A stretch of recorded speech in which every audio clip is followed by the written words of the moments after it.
Iya, iya. Jadi sebelum Islam ada, terkait dengan Nabi Muhammad sudah disampaikan di dalam Zoroastrianisme ini atau Majusi ini, ya kan? Apa itu artinya? Jadi informasi yang ada dalam Islam ini kutipan dari sini. Itu di mana, Bang? Ini tadi nomor halaman 3 masih buku yang lama. Enggak, karena bukan kok Abang tiba-tiba lompat ke situ. Ya, iya kan. Karena di kitab suci orang Hindu kalau juga saya ada. baca semua, Bang. Ini banyak sekali. Bukan. Bang. Saya ambil yang intinya aja, Bang. Di kitab orang Hindu juga ada Nabi Muhammad ini apa segala macam, bukan berarti ini enggak relevan ke sana. Abang tadi. Oke, boleh saya bantah dulu deh. Boleh saya bantah nggak? Habis itu terserah sih. Bang, ke-mute itu, Bang. Saya mau nambahin dikit. Bang Jibril dulu nggak apa-apa kan? Iya. Enggak, Bang Rostrum silakan. Iya, gini. Jadi yang dimaksud dengan Bang Christian ini itu kita pun terpengaruh dengan kaum Zoroaster ini kan kaum Majusi ya. Mereka itu memang rata-rata menguasai bahasa Aram atau bahasa Arab Majusi ya. Gitu. Nah, memang kaum Majusi itu sejak zaman pra-Almasih, pra-Isa, itu juga orang Majusi ini juga punya seperti nubuatan-nubuatan. Jadi di pelajaran kami di kekatolikan itu kalangan-kalangan Zoroaster Majusi ini sebenarnya sudah ada kaumnya gitu. Mereka terpecah menjadi dua.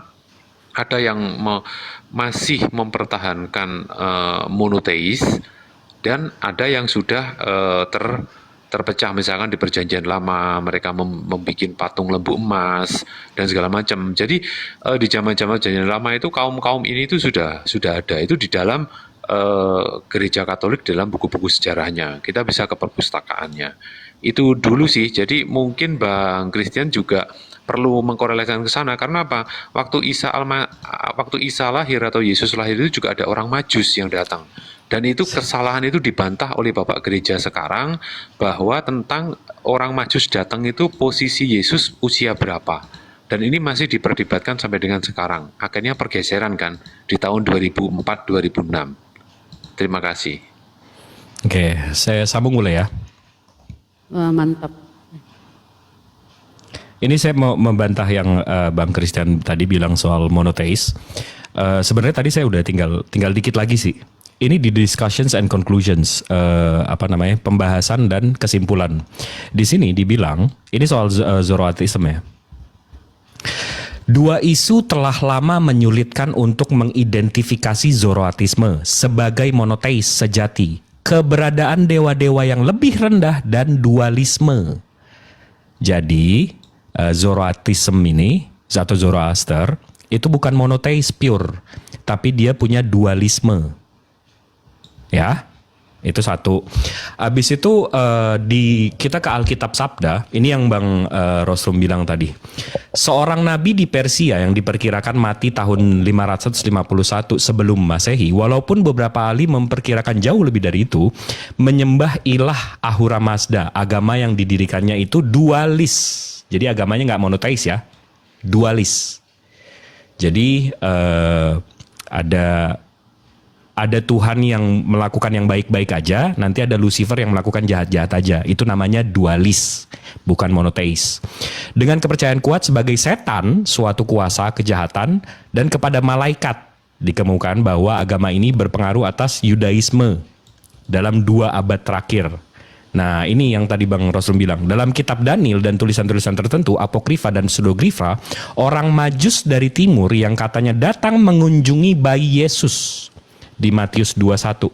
Kemungkinan adalah ahli-ahli perbintangan dengan hubungan kepercayaan Zoroaster. Ini dari Alkitab Sabda. Tapi kalau kita langsung ke primernya aja deh. Di sini ada, ini langsung dari Zarathustra. Kita baca kitab sucinya aja deh. Ini kitab sucinya Zoroaster. Ya. Kalau kita lihat, saya baca aja ya. I pray thee, O Mazda, with the uplifted end, and to thy. Bang Rostrum tolong bacain dong. Ini tulisannya apa, Bang? Holy Spirit. Holy Spirit. Roh Kudus. Di kitab mana tuh Bang ada Holy Spirit nih Bang? Karesteng. Holy Ghost. Holy Ghost Bible. Ada di Bible berarti ya? Ya. Aduh. Nah, abis itu kalau kita lihat ini tetap dari Zaraustranya, influence ini bahasa Indonesianya, pengaruh Zoroastisme terhadap Yudaisme, Kristen, Hindu, dan Buddha. Ini nggak ada Islamnya di sini nih Bang. Ya, silakan. Ini saya rasa udah selesai sih di situ ya dari Holy Spirit tadi mestinya udah. Udah kelar. Makanya gini loh Bang Jibril, karena Siap. data, saya punya data juga gitu kan. Siap. Di luar dari apa? Primer, yaitu Quran, ya kan. Nih, kalau saya baca ini Bang, ini coba nih, Majusi dalam Al-Quran Bang, nih ya, nih Bang ya. Allah berfirman, sesungguhnya orang-orang yang beriman, orang-orang Yahudi, Sabi'in, Nasrani, Majusi, dan orang-orang yang menyekutukan Allah akan Allah berikan keputusan. Ya, sudah, ya.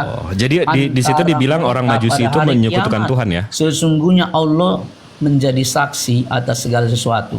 Di sini Bang, di Quran aja dikutip Bang tentang Majusi, ya. Nasrani, Sabi'in, yani Orang-orang yang menyekutukan Tuhan. Iya, menyekutukan Allah. Artinya apa? Iya.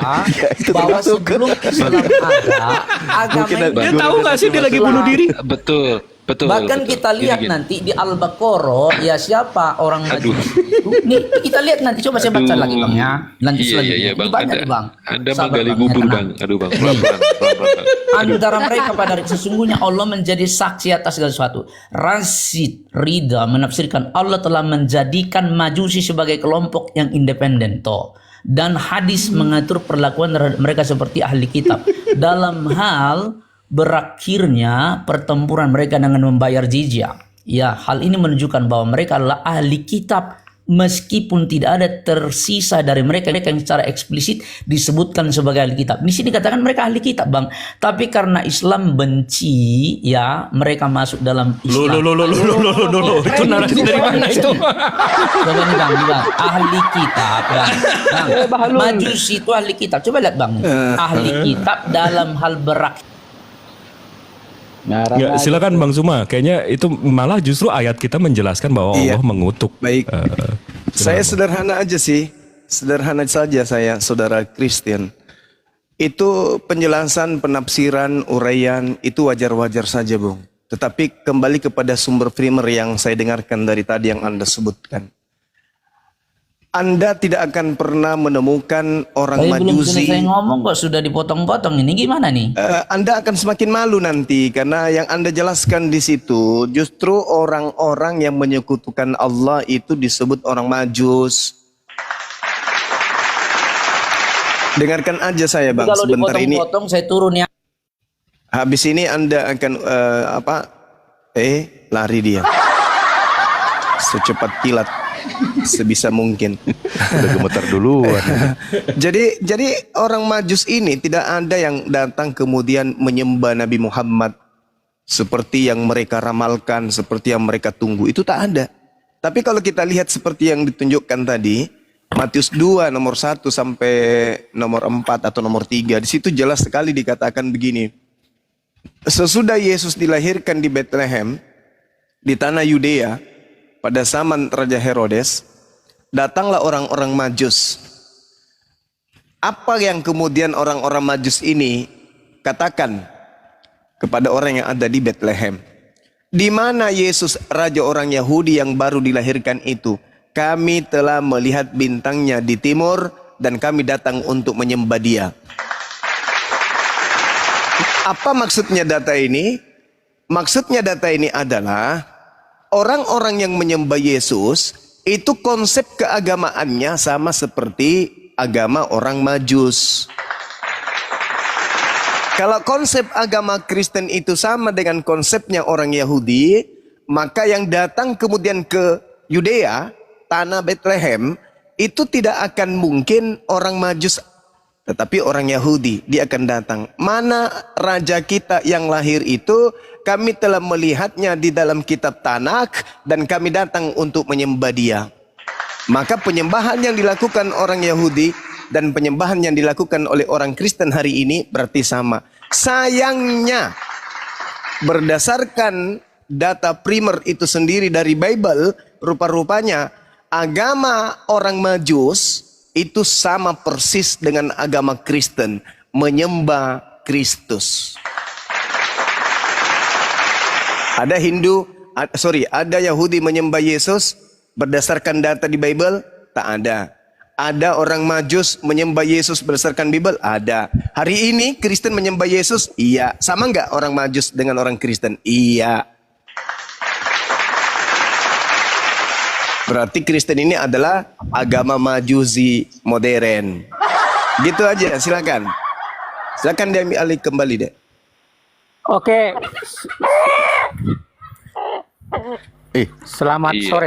sore. Ayamnya dikendalikan, Bang. Ayamnya kesian. Itu tadi buku Zoroaster dibaca itu saya sudah kaget, Bang Jibril. Karena berarti itulah kalau dia hanya percaya Jibril. kepada Gini Alkitab. aja, Jibril. Gini aja, Oh, Jibril. Iya. Jibril. Orang lagi ngomong loh bang, hargain dong. Gini aja, Jibril. Sebentar, saya potong. Gini aja, Jibril. Anda berani nggak lawan kiamat masalah data? Pagan, Kiamat saya itu kasih waktu DPO gimana? bang, Boleh? saya nggak mau sama DPO kayak gitu. Enggak, kalau Anda berani silakan. Dia banyak Iya data. saya Silakan. takut, Berani saya nggak? takut iya. Sama DPO saya takut bang. Sama anjing aja saya takut. Apalagi sama abang Tuhan aja dimatiin, saya lebih takut lagi. Udah sama saya aja lah kiamat kapan, ayo offline tapi jangan online, ayo. Adu. Nah kalau offline ayo. Ayo. Enggak ini Ayo, Bang offline. Rosrum, silakan Bang Rosrum lagi ngomong juga, jadi gue nggak enak. Silakan. Bang Iya, Rosrum. tadi mengulang saya memberikan gambaran kepada teman-teman Kristen atau Katolik di bawah yang menyimak ya. Yang tadi disampaikan oleh Bang Christian tentang buku Zoroaster. Di kita di perpustakaan Katolik Kristen juga banyak buku tentang Zoroaster itu. Makanya tadi saya shock membaca itu. Karena apa?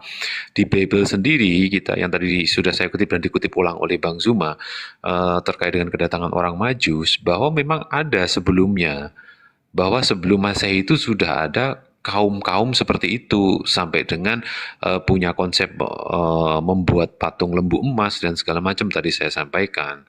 Nah, akhirnya kekristenan kita itu terbawa oleh salah satu budaya-budaya atau pendapat atau ritual-ritual dari kaum-kaum Zoroaster tersebut. Itu sih yang ingin saya jelaskan. Saya sebenarnya ingin memberhentikan karena kalau enggak itu nanti balik. Sedangkan di kita aja itu perlu direvisi itu kedatangan Majus ketemu Yesus itu gitu loh. Nanti Nggak, Dan dan sekarang konsep Zoroaster pendeta tadi putih saya berubah. Saya udah tunjukin Zoroaster itu ada pendetanya. Habis itu dia nggak monoteis pure, dia dualism. Habis itu dia nggak ada larangan makan. Habis itu kitab sucinya Tuhannya 3, ada Holy Spirit. Mestinya di situ udah tahu sih bang. Maksudnya akuilah. Mau gimana? Tapi Bang Rostum izin Bang Jibril ya.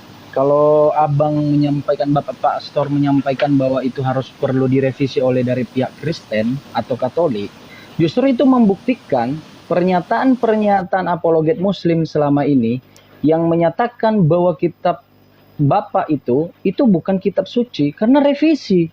Yang merevisi justru manusia bukan Tuhan. Itu lebih rancu lagi tuh Pak Rostum. Itu membuktikan bahwa kitab Bapak itu tidak otentik sebagai firman Tuhan, tetapi kitab revisi. Kira-kira gimana tanggapannya Pak Rostum? Ya, memang ada beberapa kita mengalami revisi ya. Dan kita memang ketinggalan jauh dari bahasa asli, karena bahasa asli itu yang memiliki adalah teman-teman dari Katolik, dan itu tidak bisa asal dikopi diperbanyak ya. Itu hanya rohaniwan yang khusus gitu. Ya kami mengakui memang itu kalau dari sisi akademisi ada beberapa hal yang ada catatan-catatan yang memang itu ada penambahan dan pengurangan. Kemudian ada pembaharuan bahasa.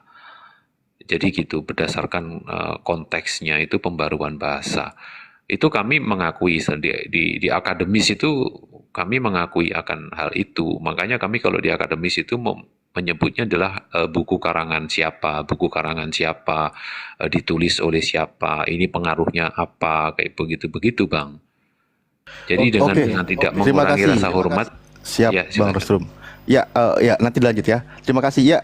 Untuk moderator silakan bantu naikkan teman-teman Kristen yang pasti yang siap mental ya. Jangan baru dengar suara Gurunda udah tiba-tiba langsung ciut turun gitu. Ya, silakan teman-teman Kristen. Ada 2 slot untuk teman-teman Kristen untuk berdiskusi baik-baik dengan Gurunda. Silakan, Bang Rostrum tadi apa? Sedikit lagi. Ya, itu tadi langsung saya sebenarnya mau menyampaikan ya contoh yang jadi pembahasan di 5-6 tahun terakhir tentang pertemuan orang Majus melihat bintang di timur dan bertemu dengan bayi Yesus. Itu menjadi koreksi hangat sampai dengan sekarang dan ini sudah tahun ke-6. Cuma saya nggak mau nyebut di sini. Tapi kalau teman-teman Kristen mau, kita buka. Kalau perlu kita bisa chatting atau kita bisa bikin yang tertutup untuk internal Kristen gitu. Itu membuktikan dan ini teman-teman di bawah Kristen bisa cross check kan. Betul nggak ada perubahan khotbah di hari Minggu terkait dengan Natal? Pasti ada. Ya, 15-20 tahun yang lalu dengan sekarang pasti berbeda. Itu aja clue-nya. Terima kasih, Bang. Oke, terima kasih. Ada yang baru naik, Drak? Dari Jumatan apa mingguan? Oh, jauh dari perangkat kayaknya.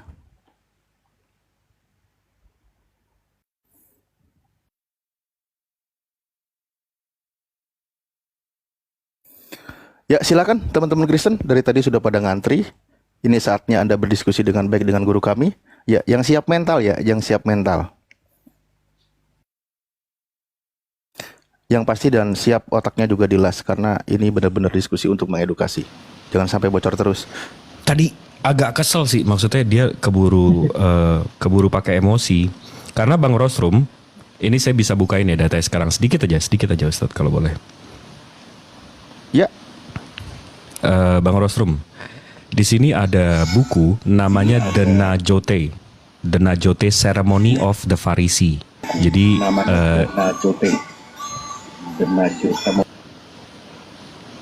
jadi ini buku soal orang-orang Farisi gimana sih upacaranya. Nah di sini bukunya Bang. Nah di sini dibacakan gimana cara melakukan ini apa nih Bang?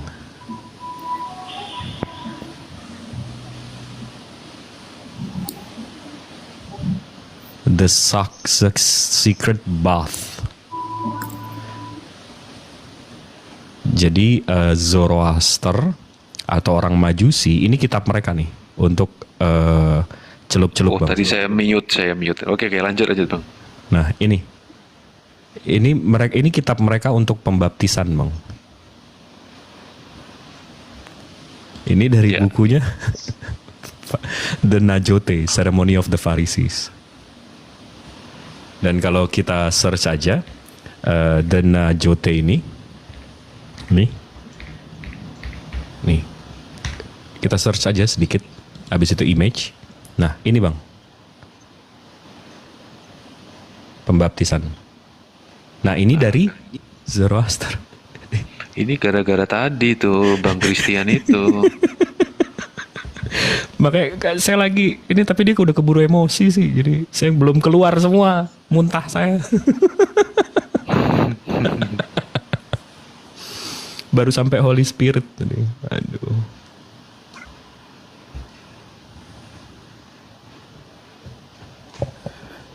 ya silakan teman-teman Kristen yang tadi mengantri, saatnya Anda berdiskusi dengan baik, siapkan mental sehatnya. Ya, jangan sampai gemeteran, baru aja narasi Gurunda udah mental. Oke, silakan kita diskusi baik-baik. Bang Rostum sudah siapkan mentalnya. Ketika Bang Rostum berusaha berpikir waras, malah dituduh Muslim bayaran. Aduh, nggak beres juga ini Oten di bawah. Susah juga. Enggak, ya berarti orang... bagus Ustadz. Berarti yang sopan-sopan itu Islam. Oh gitu ya? Iya, gitu jadi yang sih. santun-santun. Jadi kalau santun, oh Islam kamu. Berarti Muslim santun-santun dong. Iya, betul-betul. Hmm. Hmm. Udah kepanasan duluan Ayo tadi. naik Kristen. Tadi banyak yang pengen naik. Ada gurundeh. Pada ciut semua. Norman, Muslim. Bang Norman, Muslim. La ilaha illallah. Lagi makan. Assalamualaikum warahmatullahi wabarakatuh, Ibu. Dan gurunda-gurunda Waalaikumsalam warahmatullahi juga wabarakatuh. host. Terima kasih sudah dinaikkan.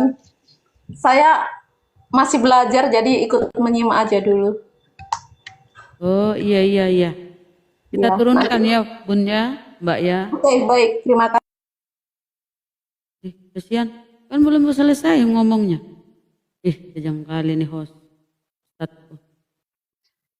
Ayo teman-teman, kok pada ngacir ada gurunde?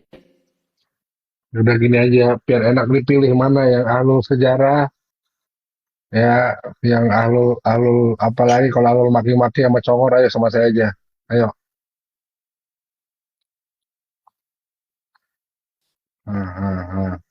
Nah, berarti kalau kita sedikit ke perpagangan ya, pagangan ya. Itu Hindu Pagan. itu pagan. Itu Hindu dengan Trimurti, dengan ajaran inkarnasi. Kok mirip-mirip ya di Kristen? Kalau orang Hindu, saya kebetulan punya rekan bisnis kerja ini apa segala macam orang Hindu sama Buddha, mereka nggak marah Bunda dipanggil pagan, karena yang Hindu aja Tuhannya 3.000 kan. 3.000 banyak kali ya. Berarti kalah dong Kristen ya, cuma 3. Oh, makanya saya takut sama mereka. Tadi kalau saya takut nanti itu ini dikeroyok. Tuhannya aja rame banget. Itu Tuhan apa boyband rame amat. Mungkin Tuhan-Tuhan kecil ya. Aduh. Dan mereka nggak marah dipanggil pagan karena memang mereka menyembah alam. Ya kalau kita lihat ya Bang Rostrum, izin boleh bertanya sedikit Bang ya. Kenapa di gereja Katolik itu banyak berseliuran patung Bang? Apa itu mengindikasikan memang pagan? Silakan Bang. Patung itu kalau dari versi kami kan sebagai ilustrator aja, sebagai ilustrator untuk Maaf Bang Rostrum. devosi gitu ya. Bang Rostrum, sebelum Bang Rostrum menjawab, abis ini Bang Rostrum yang jawab. Jadi Bunda, kalau dari segi pagan, mereka akan menjawab, oh enggak, kita enggak menyembah berhala itu.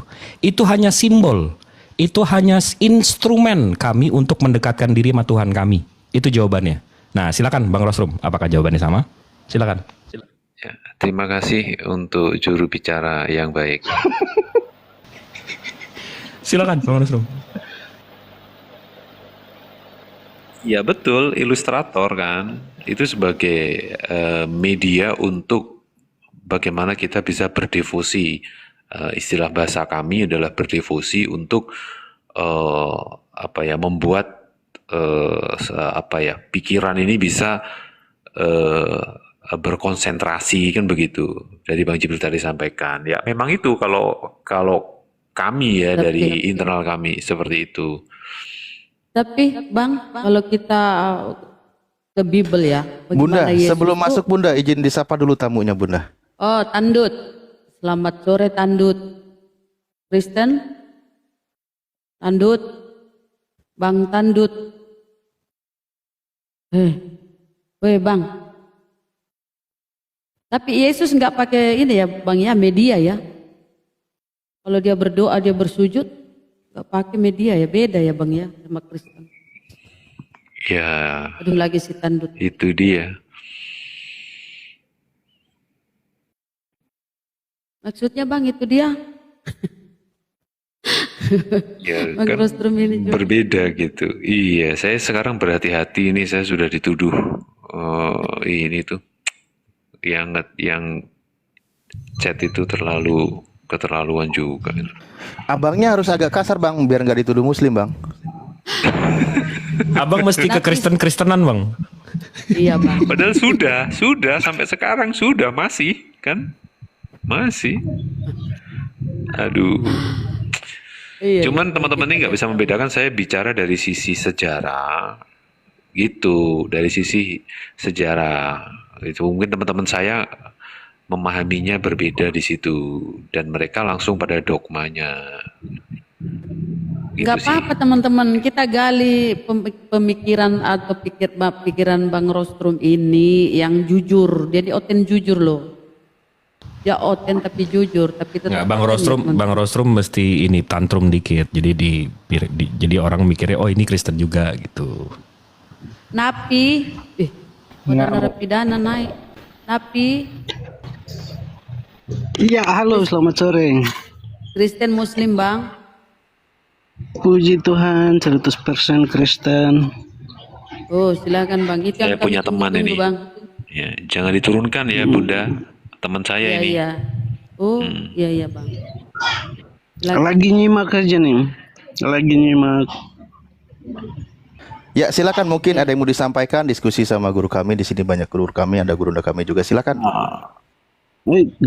Judulnya Kristen sama dengan pagan itu, coba biar saya paham. Silakan Gurunda, Tabe. Ya, baik. Ya, gurunda, Terima silakan. kasih ya. Saya boleh kasih paparan sedikit aja. Sedikit aja. Sedikit ya. Boleh ya Bang ya? Yang puas gurunda. Ya, ya. Ya, Enggak, boleh. sebentar aja, Silakan. sebentar. A'udzubillahi minasyaitonirrajim. Bismillahirrahmanirrahim. Jadi teman-teman, jauh sebelum agama Kristen ini menjadi agama resmi Kekaisaran Romawi, kita tahu bahwa masyarakat Romawi kuno itu pada mulanya memiliki aliran kepercayaan berupa animisme. Apa animisme itu? Kepercayaan akan adanya roh atau kekuatan yang berkaitan dengan semua hal atau kejadian yang ada. Lalu kemudian ajaran animisme ini lambat laun berubah menjadi politeisme. Apa politeisme itu? Percaya bahwa segala yang ada di bumi ini ada kemudian apa istilahnya itu, pneuma atau roh-roh atau dewa-dewa atau teos-teos yang mengatur kemudian, tak terkecuali tentang hidup seperti soal cinta, cuaca, urusan pertanian dan seterusnya. Nah, berkembangnya politeisme yang tadinya adalah animisme dalam masyarakat Romawi itu tidak lepas dari pengaruh besar daripada orang-orang Yunani atau bangsa Yunani. Kenapa demikian? Karena kondisi geografis yang sangat memungkinkan antara budaya yang ada pada pengajaran orang-orang Yunani itu secara geografis berpengaruh kepada masyarakat Romawi. Jadi ada pertukaran kebudayaan, ada pertukaran keyakinan. Nah, inilah kenapa kemudian dewa-dewa dalam kepercayaan Romawi itu memiliki adanya kesamaan atau kemiripan mitologi Yunani. Misalnya yang tidak asing kita pelajari dari SD atau SMP kita tentang Jupiter yang memiliki kesepadanan dengan Zeus atau Hela, Juno, kemudian Minerva dengan Athena. Nah, lalu kemudian saudara-saudara, selain pengaruh dari Yunani, daerah-daerah yang ditaklukkan kemudian oleh Kekaisaran Romawi itu berpengaruh dalam perkembangan dewa-dewa mereka. Makanya dewa-dewa kepercayaan Romawi ini itu sangat banyak. Dan mereka kemudian memiliki ada 3 sembahan dewa yang utama yang saya sebutkan tadi, Jupiter, kemudian Juno, kemudian Minerva. Nah, 3 dewa ini atau 3 Tuhan inilah yang kemudian mempengaruhi nantinya. Lambat laun ya lahirlah agama yang mereka sebut Katolik hari ini. Jadi dari animisme, kemudian politeisme, kemudian muncul Katolik. Apakah semuanya itu satu warna? Tidak satu warna. tetapi mereka ada keterkaitan yang sangat-sangat dominan dan sangat-sangat erat. Oleh karena itulah kemudian mereka membutuhkan satu konsep yang berasal dari Yudaism untuk dari politeisme ini menjadi Katolik. Mereka membutuhkan kemudian terjemahan kitabnya orang Yahudi untuk mengait-ngaitkan dengan konsep yang mereka bangun sehingga lahirlah agama Katolik sebagai agama kekaisaran. Nah, kalau kita berbicara mengenai pagan, ya itu udah pasti itu. Secara data primernya di mana? Coba kita lihat saudara.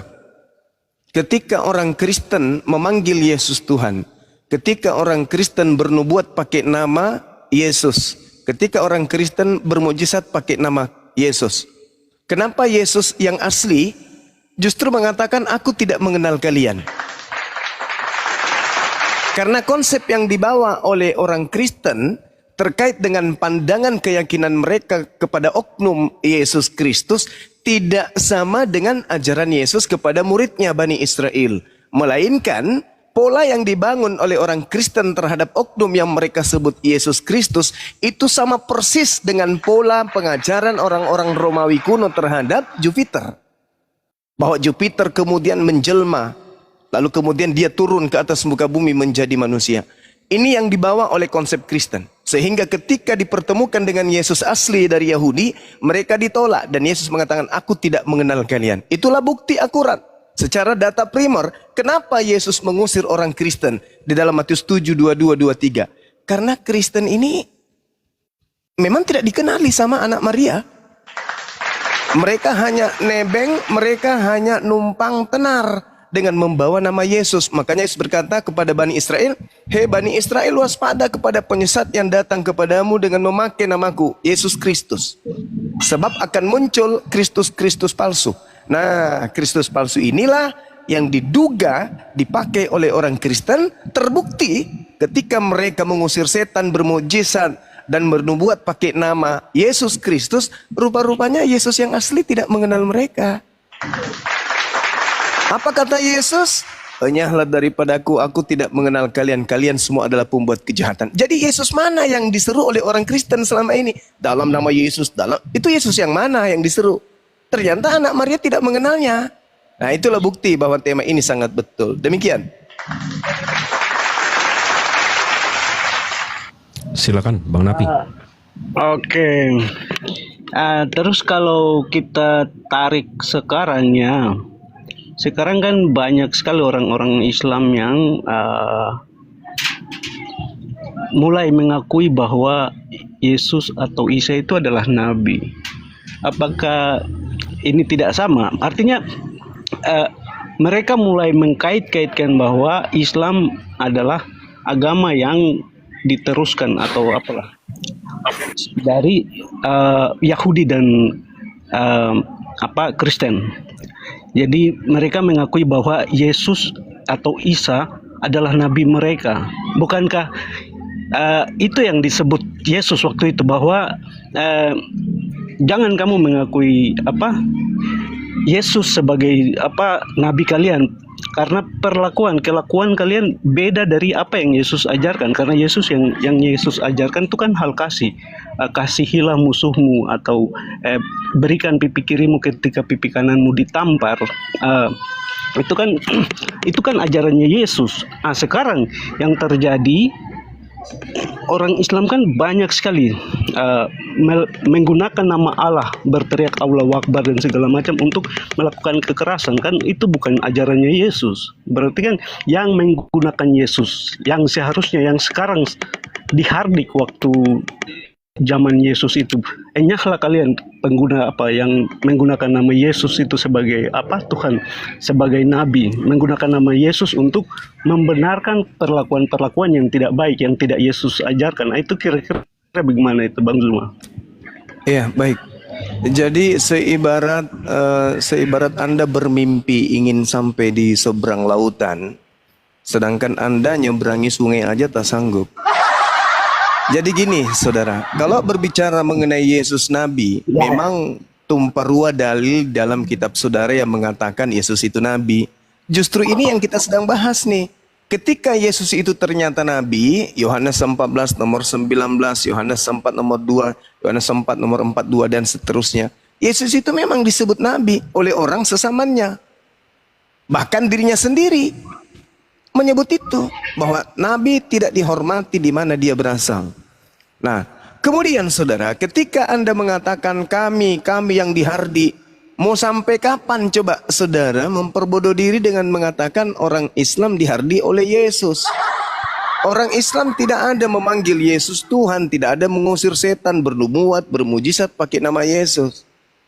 Sekarang yang bermukjizat pakai nama Yesus itu Kristen. Tapi pertanyaannya, Yesus yang mana? Karena Yesus anak Maria justru mengatakan, aku tidak mengenal kalian. Berarti tergenapi apa yang terjadi, bahwa akan datang penyesat dengan memakai namaku Yesus Kristus. Dan inilah yang sedang kalian gunakan. Penyesat yang bernama Yesus Kristus inilah yang kalian pakai namanya. Sehingga Yesus yang asli tidak mengenal kalian. Coba nih, sederhananya nih, kita buat kemudian sederhananya. Orang Kristen mengobati orang sakit. Yang mereka panggil siapa? Yesus, dalam nama Yesus. Orang Kristen mengusir setan. Nama siapa yang mereka panggil? Dalam nama Yesus. Apa mungkin kalau Yesus yang adalah manusia biasa, yang diberi kekuatan sebagai mukjizat kepadanya, adalah Tuhan dalam konsep agama Kristen. Ketika Kristen mengatakan, wahai Tuhan Yesus, sembuhkanlah orang ini dari penyakitnya, dalam namamu aku sembuhkan orang ini, aku jamah dia sehingga dia sembuh. Kalau konsep Anda betul, berarti Yesus yang adalah anak Maria itu berarti Tuhan. Kalau dia Tuhan, berarti dia maha melihat. Kalau dia maha melihat, tentu dia maha mendengar. Kalau dia maha melihat, berarti dia mengenal kalian. Sayangnya yang melihat alam goib, yang melihat dari alam goib kepada alam manusia, itu adalah iblis. Yesus tidak. Kenapa Yesus tidak melihat alam manusia sekarang ini? Karena Yesus adalah manusia yang diberi kekuatan mujizat oleh Tuhannya. Sedangkan iblis, dia berkuasa atas dunia ini. Sehingga ketika Anda memanggil nama Yesus, yang melihat bukan Yesus anak Maria, tapi si penyesat yang adalah si Bilisis yang Anda panggil. Karena kenapa? Yesus terkaget ketika di hari kemudian nanti Anda akan menyeru ke dia. Dan Anda akan mengatakan, loh, bukannya tadinya kami memanggil namamu, mengusir setan, bermujizat pakai namamu. Apa kata Yesus yang tidak maha melihat ini, yang tidak maha mengetahui? Oh maaf, aku tidak mengenal kalian. Penyahlah daripadaku, kalian semua adalah pemungut kejahatan. Muncul pertanyaan, lalu Yesus mana yang kalian pakai selama ini mengusir setan?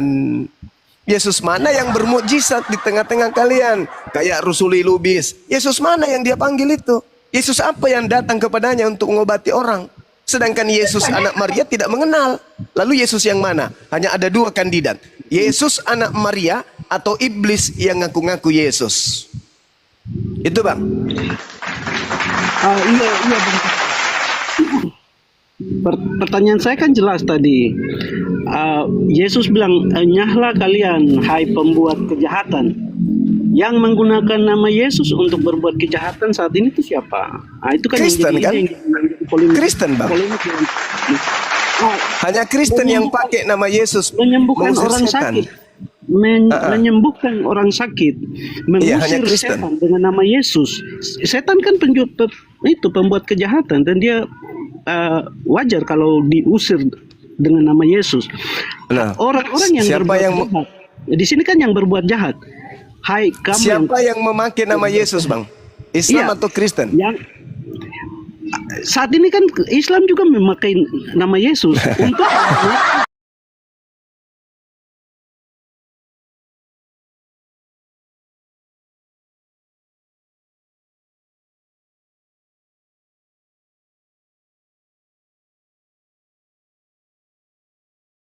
bukan Yesus, nama bang. Yesus yang berbuat jahat atas nama Tuhan, yang berbuat jahat atas nama Allah, itu kan yang saat ini bahkan terang-terangan kita lihat itu kan umat Islam berteriak. Kejahatan apa yang dilakukan umat Islam bang? Menjajah 350 tahun gitu. Bagaimana? Kejahatan apa yang dilakukan umat Islam di Nusantara ini? Menjajah, membunuh, 350 tahun gitu ya. Kita tidak bicara konteks Nusantara, kita bicara penyelamatan Loh, lalu bicara manusia tentang di apa nih? dunia, bukan konteks Konteks Nusantara. apa ini, Bang? Nusantara kan ada kepentingan yang lain di situ, ya kan? Adakah kejahatan Keselamatan yang seluruh lebih umat jahat? manusia, ya kan? Sabar, Bang. Saya Adakah mau kejahatan mewakili dia Yesus. Adakah kejahatan di atas muka bumi ini selain mengganti pencipta langit dan bumi dengan nama Yesus? Adakah, Bang? Adakah kejahatan di atas muka bumi ini selain dari agama yang menggantikan pencipta langit dan bumi dengan sosok yang bernama Yesus Kristus? Adakah kejahatan di luar daripada itu yang lebih parah?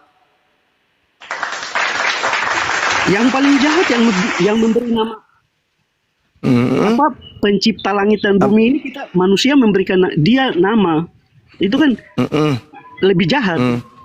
Dalam pencipta kekristenan, langit dan bumi, kami tidak. pencipta langit dan bumi itu tetap saja pencipta langit dan bumi, tidak pernah berubah menjadi manusia. Pertanyaan saya, adakah kejahatan di atas muka bumi ini yang berupaya menggantikan pencipta langit dan bumi dengan seonggok bayi yang lahir di dalam palungan? Adakah kejahatan yang lebih jahat daripada itu, Abang?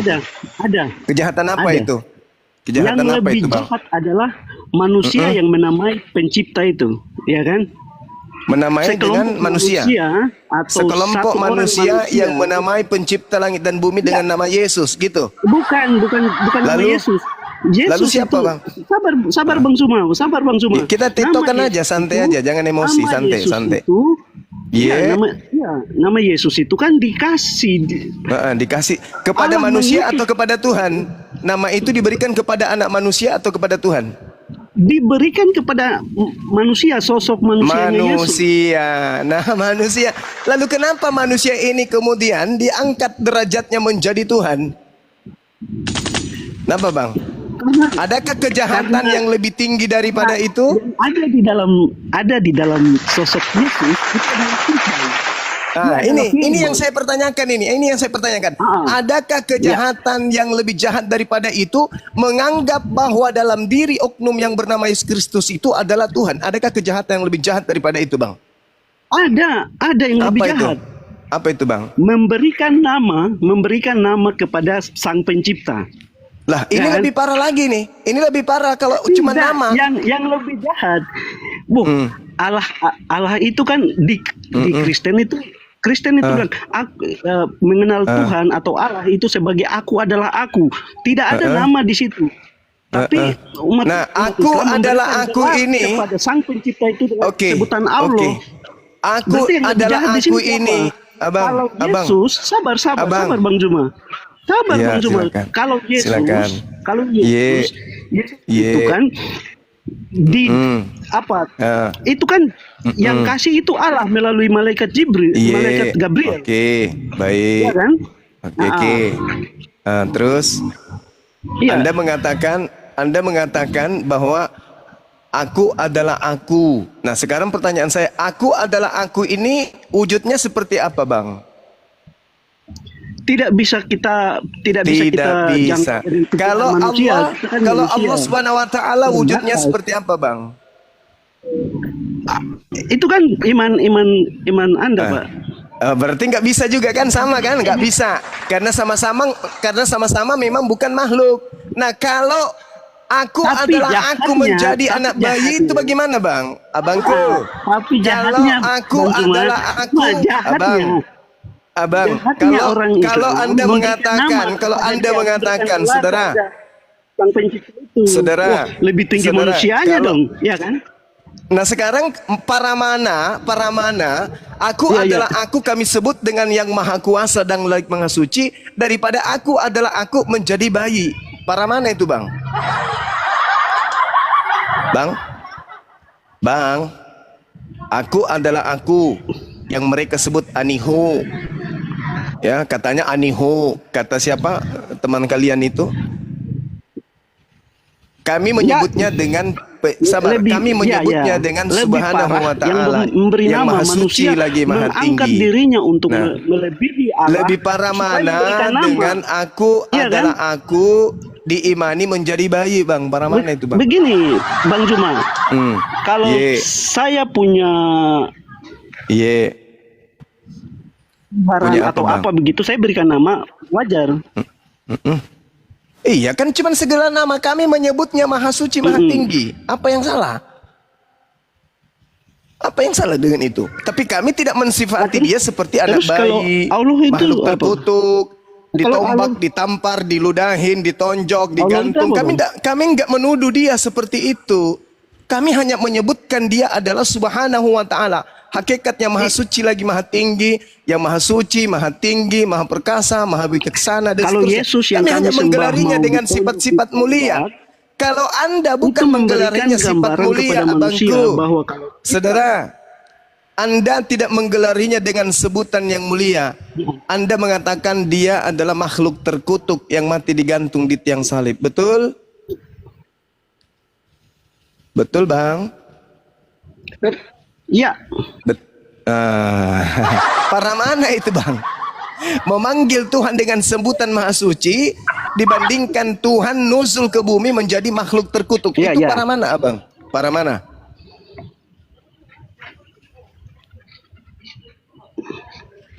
halo Bang Juma. Terdiam. Jadi saudara, Waalaikumsalam. Pada kesimpulannya, pagannya sebuah agama itu Ya, halo. kita lihat dari pesan-pesan yang muncul dalam kitab tersebut. Yesus mengatakan, jangan kamu percaya jikalau ada orang mengaku bertemu dengan Kristus di padang gurun. Paulus mengaku bertemu dengan Kristus di padang gurun. Nasihat Yesus apa? Percaya atau jangan percaya? Di waktu apa itu? Coba pertanyaannya diulang, Bang Juma. Di Matius 24 nomor 23-24. Jadi Ya. apabila ada orang mengaku melihat Ya. ada Mesias di sini, ada Mesias di sana, jangan kamu percaya. Itu nasihat Yesus. Iya, karena Mesias di dalam karena Mesias di dalam bilik dan di padang gurun. Yang di dalam Iya. bilik dan di padang gurun kan batu hitam atau Ka'bah itu. Ka'bah itu bukan bilik, Bang. Yang disebut bilik itu tempat tinggal. Bang, bilik itu tempat tinggal.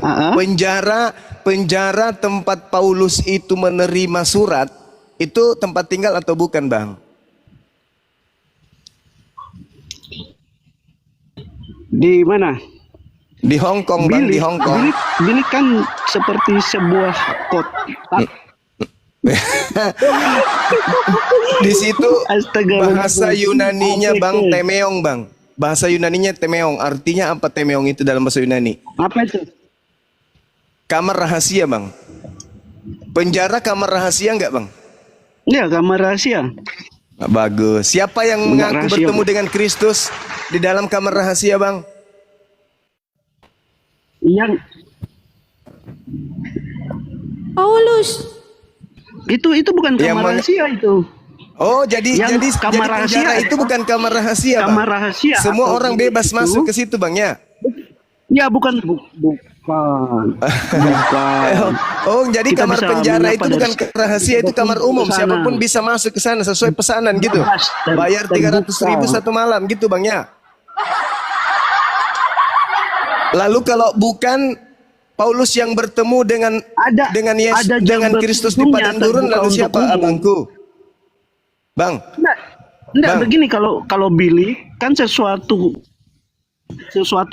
ruangan yang tertutup yang tidak boleh sembarang orang masuk, ya nah, kan? coba Anda Berarti yang tidak buktikan. sembarang orang masuk itu apa? Coba Anda Penjara bisa- buktikan di mana penjara Nabi bisa Muhammad. siapa saja masuk.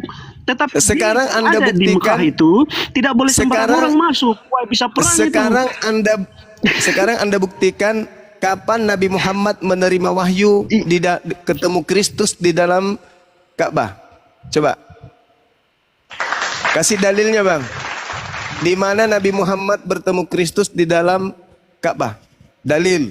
Entah itu hadis, entah itu Al-Quran. Ada, Bang? Wah, Itu kan di Al-Quran. Saya tidak paham Al-Quran. Coba berarti Bang nggak Suma yang ada. kasih tahu Berarti nggak ada. Nah, ketemu sekarang Yesus. ada nggak Paulus menulis surat di dalam bilik rahasia ya, berupa penjara? Ada nggak, Bang? Itu bukan bilik, itu bukan.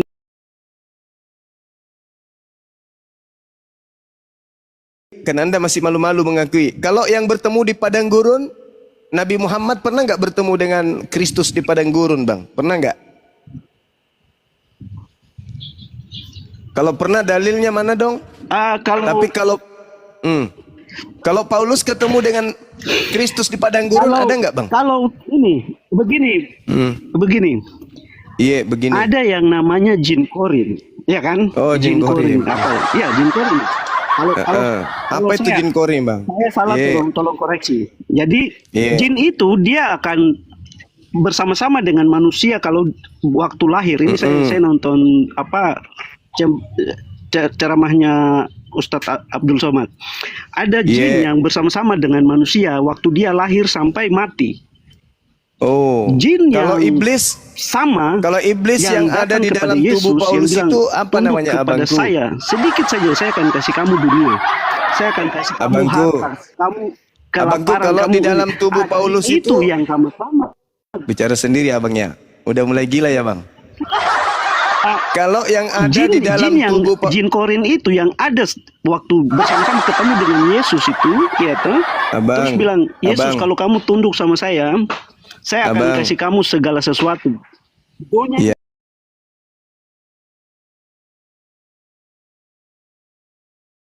Yang Anda pegang cuma hanya. Abangku, 2 Korintus 12 nomor 7. Enggak apa-apa, saya bisa berenang. Iya. 2 Korintus 12 nomor 7. Paulus mengaku di dalam tubuhnya ada iblis. Itu siapa, Bang? Iblis itu ngapain di dalam tubuh Paulus itu, ngapain, Bang? Bang. Halo. Iya, halo juga. Abang masih di Hong Kong? Pertanyaan saya, siapa yang pernah mengaku bertemu Kristus di padang gurun, Bang? Siapa?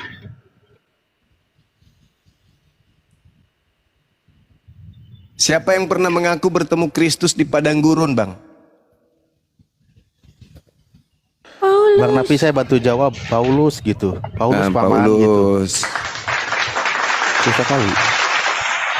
Nah, jadi yang pagan itu siapa sekarang? Yang diusir Yesus itu siapa? Yang diusir Yesus karena dia bermukjizat pakai nama Yesus itu siapa, Bang? Bang, yang memanggil nama Yesus, bermukjizat pakai nama Yesus, mengusir setan pakai nama Yesus, itu siapa, Bang? Itu aja dulu, aku dulu itu. Yang memanggil nama Yesus dalam bermukjizat itu siapa, Bang? Islam atau Kristen, abangku?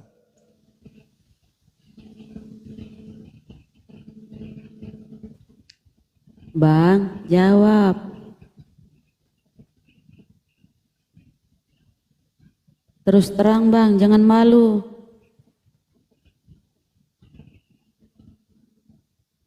Ini di las malah meleleh ini.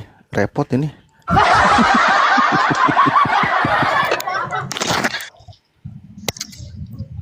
Jangan sombong kepada kebenaran, abang. Iya, iya.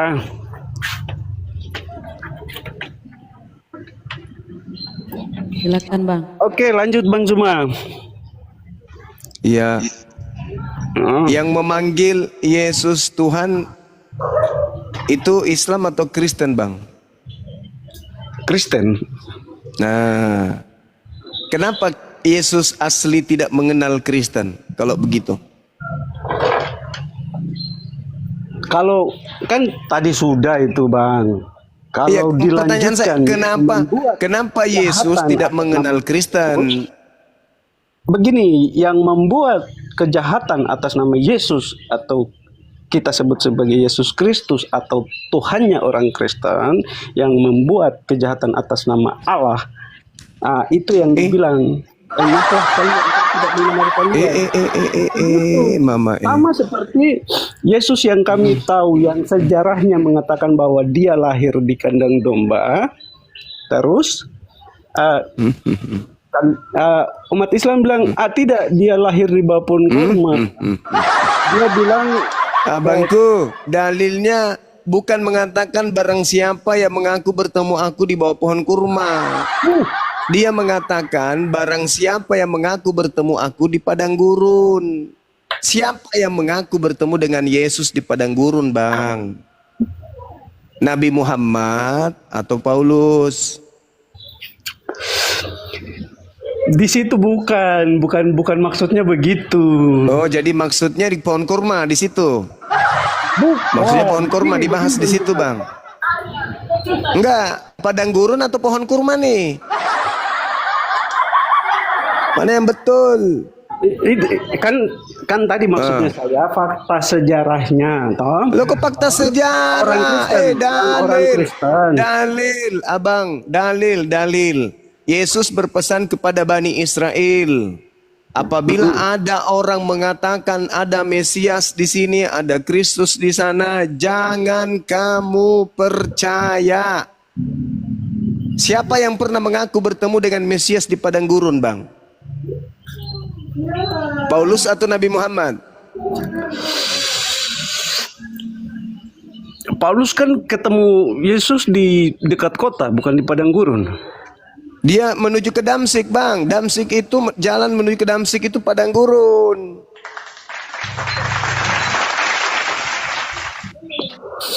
Bukan, tidak. Kenapa padang gurun ada belukar? Mati nih ya. 1 Raja-Raja 19 nomor 15. Jalan ke Damsik itu adalah padang gurun. 1 Raja-Raja. Iya. Kita bicara Paulus. Paulus itu perjanjian baru. Itu iya, makanya saya katakan Damsik itu padang gurun. Damsik Masehi, itu tahun padang Masehi. gurun. Kalau Raja itu ribuan tahun sebelum Masehi, Bang. Bang, Damsik itu padang gurun. Tertulis dalam kitabnya orang Yahudi. Nah, Paulus menuju ke Damsik, berarti padang gurun. Yesus berpesan, apabila ada orang berkata ada Mesias di sini, ada Mesias di sana, jangan Suaranya kamu Bang percaya. Ya. Nah, siapa yang bertemu dengan Kristus ketika menuju ke Damsik, Bang, padang gurun? Siapa, Bang?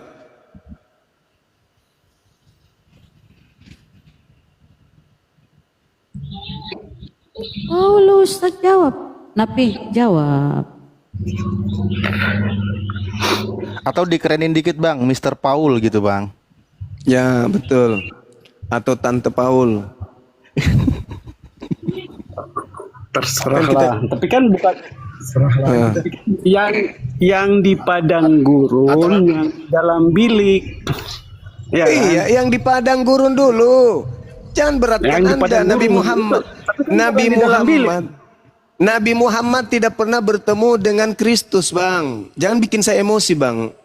Saya udah nyantir loh ini. Saya paling emosi kalau ada orang bodoh yang bahlul, sombong, dan pembohong. Anda mau mengais-ngais ke Nabi Muhammad. Nabi Muhammad tidak pernah bertemu dengan Kristus di dalam bilik, di padang gurun. Sedangkan di dalam kitab saudara, Kisah Para Rasul 9, nomor 3, Paulus menuju ke Damsyik, bertemu dengan Kristus. Begini Bang Zuma. Yesus adalah Tuhan. Kata siapa? Kata saya tadi barusan. Berarti betul lah nubuat Petrus bahwa Yesus yang kau salibkan itu telah dijadikan menjadi Tuhan bagi angkatan jahat. Berarti Kristen ini betul menggenapi angkatan jahat. Karena yang disalib itu dijadikan menjadi Tuhan oleh Allah bagi angkatan jahat. Begitu, Bang. Yang di padang gurun, yang di dalam bilik, jangan disebut Tuhan. Karena itu bukan Tuhan, itu setan itu. Kan begitu. Bagus. Oke, sepakat kita bahwa yang ditemui di dalam bilik dan di padang gurun itu setan. Sepakat ya? Sepakat ya? Oke, Iya, sepakat. sekarang kita bahas padang gurun dulu ya. Oke. Yang di padang gurun, di dalam bilik. Iya, di padang gurun dan di Itu dalam dua bilik. Kita konteks bahas yang dulu berbeda. itu. Itu satu, Iya, kita bahas dulu. Anda kan konsep. sudah sepakat bahwa yang ada di padang gurun dan di bilik itu adalah setan. Kita sepakat. Nah, sekarang kita uji nih. Siapa yang pernah bertemu dengan Kristus di padang gurun? Anda dulu. Tolong tunjukkan di mana Nabi Muhammad bertemu dengan Kristus di padang gurun. Silakan.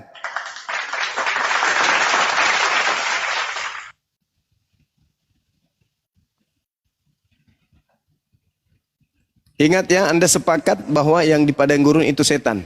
Silakan tunjukkan ke saya dalilnya. Nabi Muhammad pernah bertemu dengan kabur. Kabur. Oke, saya jawab. Aduh. Ah, lama. Dompala. Ini setannya yang muncul. 1 Raja-Raja 19 nomor 15.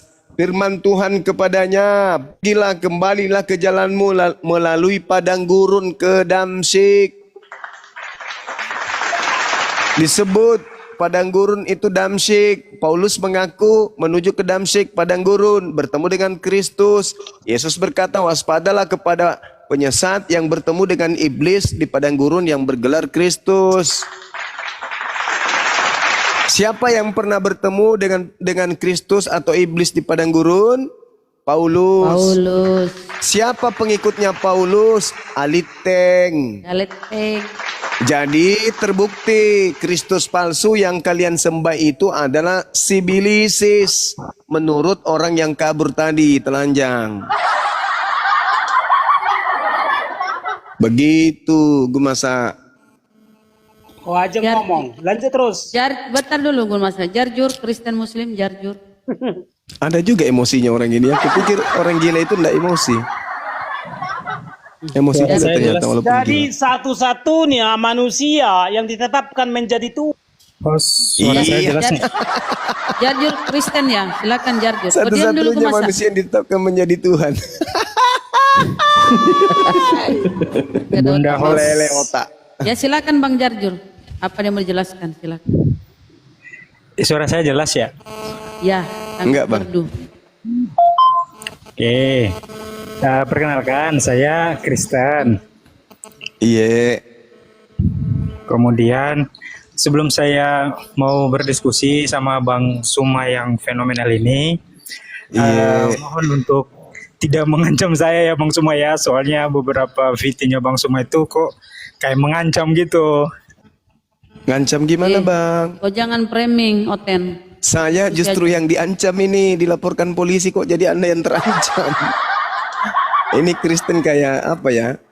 Kalau muncul kayak gini kayak seorang laki-laki kekar tapi menggunakan gincu, pakai konde, lalu pakai baju daster tinggi. Itulah kalian, sok cantik. Padahal pelakunya kalian. Nah itulah. Giliran ada yang ketabok, ketahuan curi ayam, maling ayam, kalian muncul. "Selamat siang Tante, perkenalkan nama saya Sari." Dihantam kepalanya pakai pentungan. "Jujur, namamu siapa?" "Sari Tante." Kamu nanti digebukin sama warga di sini loh. "Jujur, namamu siapa?" Dihantam sama anak muda. "Buk, Sari atau bukan? Ngaku nggak?" "Sari." Nah, lama-lama dihantam, ditampar, ketuak. "Nama lengkapmu siapa?" "Sari Puding." Nah itulah kalian, sok cantik. Jangan ngancam-ngancam saya ya. Lo yang ngancam, kau yang laporin saya ke polisi lo, dompla. Lapor ke polisi nggak malu. Diajarin kebenaran malah lapor polisi. Lu pikir polisi itu mau membabi buta? Asal lapor nangkap? Enggak dong. Polisi kita itu sangat profesional. Fokus. Sangat profesional. Polisi kita, I love you polisi Indonesia, Masya Allah. Berkali-kali saya malas saja kerjamu. Apa pula kau satu-satunya manusia yang dilantik menjadi Tuhan? Baca, Anak mana durhaka. ayatnya itu harus kota. Itu yang harus kota. Yang harus kotanya, mana ayatnya? Yesus Mana ayatnya? satu-satunya manusia dari surga yang ditetapkan sebagai Tuhan dan Kristus. Ayatnya mana? 1 Oke. Korintus 8 nomor 6. Udah. Ya. Kisah para Rasul 5 ayat 30 dan 31. Iya, baca. Lucu ini. Allah nenek moyang kita telah membangkitkan Yesus yang kamu gantung pada kayu salib dan kamu bunuh. Dialah yang ditinggikan Allah sendiri dengan tangannya menjadi Tuhan Tuhan jadi atau gantung. pemimpin dan Kristus atau juru selamat supaya Israel dapat bertobat dan menerima pengampunan dosa. Jadi Yesus Kamu dapat satu-satunya informasi dari mana manusia yang itu? diangkat menjadi Tuhan atau pemimpin atau Kristus atau juru selamat. Jadi hanya Yesus yang ditetapkan sebagai pemimpin dan juru selamat atau Tuhan dan Kristus ya. Ya, jadi Tuhan artinya pemimpin, Kristus artinya juru selamat. Jadi hanya Iya. Kenapa kok teriak-teriak kah? Nggak bisa ngomong pelan-pelan kah? Kampret. Kau naik lagi Napi. Silakan Napi. Kau diam dulu, nggak ada otak kau gemasak. Biar Napi. Lanjut Napi. Nggak bisa menjawab. Silakan. udah jelas ya. Surah Rasul 5 30 sampai 31. Coba biar mungkin si Gumasak kayaknya mungkin. Kenapa Lanjut yang tadi ya. Oh, silakan Napi. Masih kuat. Yang di padang gurun dan di dalam bilik itu bukan Tuhan. Tapi setan. Ya, setan. Nah, sekarang siapa yang menemui Kristus di padang gurun? Nabi Muhammad kah atau Paulus? Iya, itu Rasul Paulus dalam perjalanan ke Damsyik. Nah, thank you. Tapi bukan di dalam bilik. Bukan di dalam bilik, Bang Zuma. Anda sudah mengakui. Bukan di dalam Tidak bilik. bersaksi dengan tentang Yesus. Anda sudah mengakui kok. Yang menuju ke Damsyik itu siapa? Paulus kan? Tapi bukan di dalam bilik. Nah, sekarang di dalam bilik ini apa? Maksudnya bilik ini dalam bahasa Yunaninya apa? Begini Bang Zuma. Begini. Rumah hitam. Dan di dalam bilik. Itu aja. Bilik. Gue masak. Kalau kau mau jual obat sana di lapangan. Jual obat di Bilik itu maksudnya rumah hitam. Kalau bahasa Yunaninya Bang, itu temeon. Temeon itu artinya kamar pribadi. Sekarang kamar sel itu kamar pribadi atau bukan Bang? Bukan. Jadi itu kamar umum. Kamar umum itu kalau kamar sel itu kamar umum. Iya. Itu siapa saja yang berbuat salah kan pasti dimasukkan ke sana. Iya, itu kamar pribadi miliknya orang yang bersalah masuk di situ, bukan kamar umum itu. Paulus menulis surat di dalam penjara, kamar rahasia, dan suratnya diakuinya diterima dari Kristus. Tapi kan berarti dia bertemu dengan Kristus di dalam bilik rahasia. Tidak ada penjara yang dibuat di padang gurun. Loh, padang gurun. Paulus ketika ke Damsyik, padang gurun. Ketika dia kemudian dipenjara di Roma, itu dalam temeong, di dalam kamar rahasia. Dan di situ dia menulis 3 buku. 3 bukunya dituliskan dalam penjara Paulus itu. Dan dia mengakui tulisannya itu diilhami dari Yesus Kristus. Yesus menubuatkan tuh. Kalau ada orang mengaku bertemu dengan Kristus di dalam bilik rahasia, di dalam padang gurun, jangan ente percaya. Nah, itu data Bung. Sekarang Anda sakit hati dengan data itu. Anda mencoba mau remis. Kalau begitu saya bantu. Tolong tunjukkan di mana nabiku pernah bertemu dengan sosok yang mengaku Kristus itu. Di mana nabiku pernah bertemu? Di Gua Hira. Dalil. Dalil, silakan dalil. Begini Bang Zuma. Gua Hira, Ya. karena Gua Hira itu di padang gurun. Di Gua Hira itu yang datang Roh Kudus, bukan Kristus. Beda, Cak Ayu. Jangan gila permanen, jangan gila ngajak-ngajak gila Anda aja. Begini. Ya, Begini, apalagi di dalam kekristenan itu kita percaya Yesus itu sepanjang masa pengajaran dia. Sepanjang masa nenek lu kiper. Di dalam kitab Musabar. Sabar. Sebabnya Yesus Tunggu dulu. Yesus bilang begini Bang Zuma. Tunggu saudara. Saya bacakan dalil kepada saudara. Diam. Saya bacakan dalil supaya Anda bisa melihat menilai kebohongan Paulus. Di dalam Kisah Para Rasul 10 nomor 40 dan 41, dengarkan. Semua dengar, yang Islam juga dengar. Yesus itu telah dibangkitkan Tuhan pada hari yang ketiga, dan Tuhan berkenan bahwa ia menampakkan diri. Satu. Jadi Tuhan membangkitkan yang namanya Yesus itu, dan dia menampakkan diri. Dia menampakkan diri bukan kepada seluruh bangsa.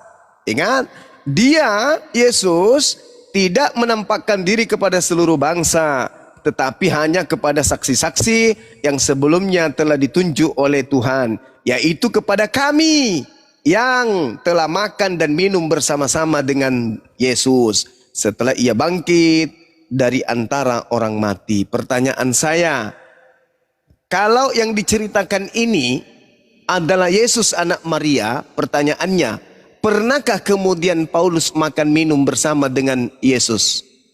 Jawab.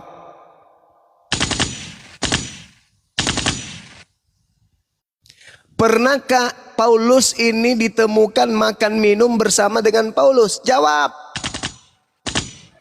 Tidak pernah. Tidak pernah kan? Nah, lalu Kristus Yesus mana yang ditemui Paulus ini? Ayo.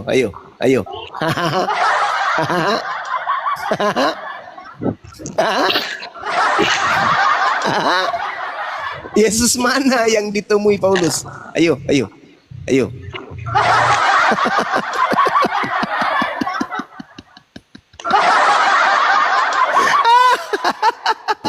Mulai sadar dia. Ayo saudara, ayo gunakan akalmu. Yesus mengatakan, waspadalah kepada penyesat yang datang kepadamu dengan memakai namaku dan berkata, akulah Kristus. Ayo dong, 2000 tahun.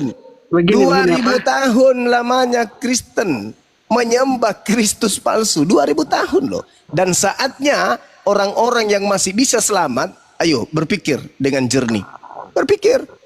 Kalau Yesus mengatakan ada Kristus palsu, dan Yesus ternyata tidak mengenal orang yang memanggil namanya, bernubuat pakai namanya, mengusir setan pakai namanya, berarti yang kalian panggil selama ini bernubuat mengusir setan di gereja, itu bukan Yesus asli. Mantra senggote. Ayolah saudara, saya sayang sama kalian. Sayang saya sama kalian. Kasihan kalian itu kalau harus di neraka kekal hanya gara-gara ego, hanya gara-gara suka makan babi, hanya gara-gara suka pelihara kulub, hanya karena suka menyanyi hari Minggu. Sayang kalian tuh hanya gara-gara sepele kayak begitu kalian kekal di neraka. Sayang lu, sayang. Halo Bang Zuma. Sayang kali. Begini Bang Zuma, oke. Bertobatlah. Nah, saya bisa bicara sebentar. Iya, nangis pun boleh. Jangankan bicara nangis saja boleh. Ya, Fajar sebentar gantian Fajar ya. Nanti tunggu Pak Nabi selesai dulu. Kekristenan, pemikiran pemahaman saya tentang kekristenannya.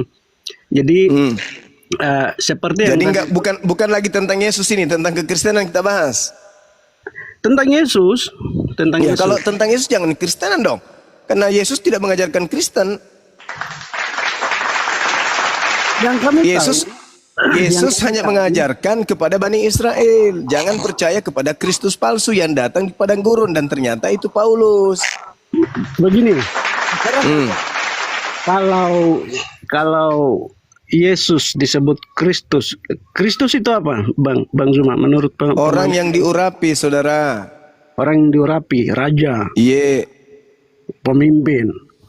Iya, orang yang diurapi. Nggak usah kau tambah-tambah bingung nanti kamu. Tuhan.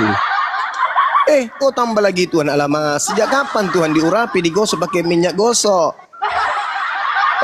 Mama Nggak usah kau berat-beratkan dirimu lebih kali. Kamu menyembah setan yang berkuasa itu aja. Di dunia ini, Bung, ada penguasa namanya iblis. Dan itu Tuhanmu. Jadi kami tahu kalian itu penyembah yang kuasa.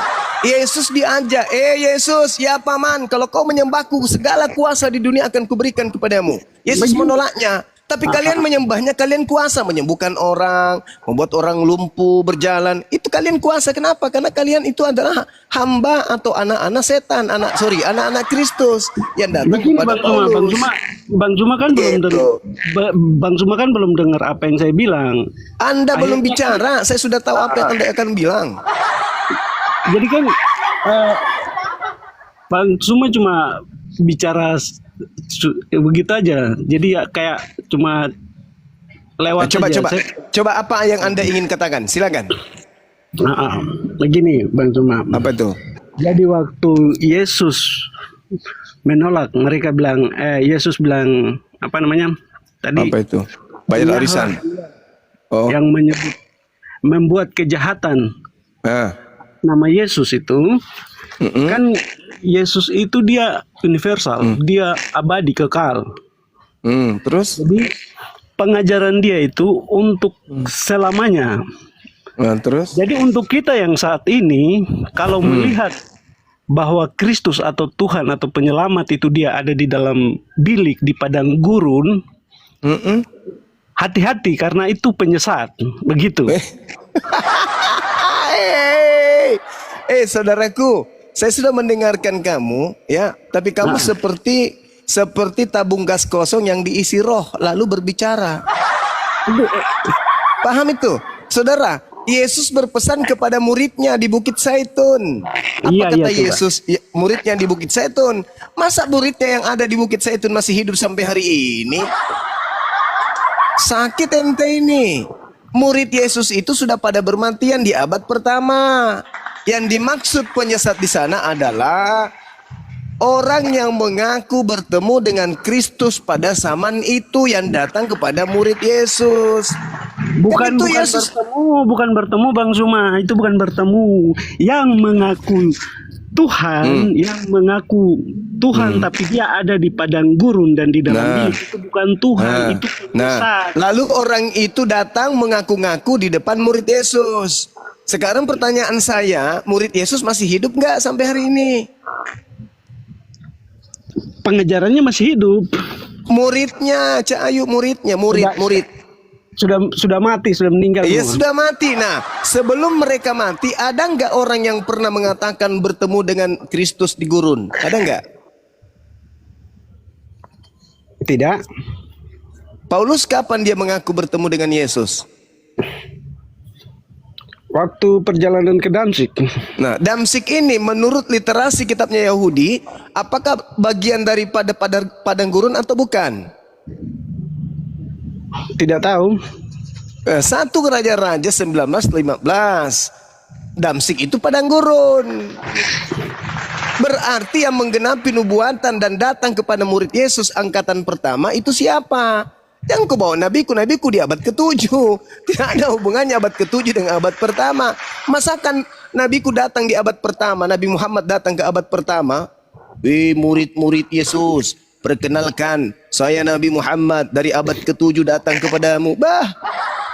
Hebat kali nabiku, Gak ada itu, Bang. Yang datang kepada murid Yesus adalah Paulus yang bertemu dengan Kristus di padang gurun. Coba Anda lihat bagaimana Paulus itu dibenci sama orang murid Yesus. Di dalam Kisah Para Rasul 24 nomor 5. Paulus ini adalah penyakit sampar yang telah menyesatkan orang-orang Yahudi di semua dunia yang beradab. Dia adalah tokoh dari agama Kristen. Paulus dituduh sebagai penyakit sampar, penyesat. Orang Yahudi yang menuduh dia. Orang Yahudi mengatakan Paulus itu adalah penyesat orang Yahudi. Baca Kisah Para Rasul 24 nomor 5. Kalau orang Yahudi sudah mengatakan Paulus itu adalah penyakit sampar, dia adalah penyesat orang Yahudi, dan sementara kalian menjilat-jilat Paulus, berarti kalian ini adalah penjilat penyesat. Dan kalau Anda mengatakan tidak datang kepada muridnya, itu kan Yahudi kan bukan Kristen. Iya betul, sedangkan Kristen itu adalah pengikut Paulus. Pemimpin kalian saja, Iya. pemimpin kalian yaitu Paulus aja dibilang penyesat, apalagi kalian. Sadarlah kawan. Yang menuju ke Damsik itu Paulus, yang bertemu dengan Kristus menurut pengakuannya adalah Paulus. Yang bertemu dengan Kristus di dalam bilik rahasia Paulus. Tergenapi seluruhnya. Jangan kamu percaya sebab beda dia akan konteks datang itu. kepadamu. Sekarang yang datang kepada murid Beda Yesus konteks menganiaya itu. Yesus, muridnya siapa? Paulus. Beda konteks itu. Bukan beda konteks. Tadi saya membacakan Kisah Para Rasul 10 nomor Kan 41. di padang gurun, begini, Tuhan itu tidak di padang gurun dan di dalam bilik. Siapa bilang Tuhan? Kristus Cahayu. Kristus bukan Tuhan.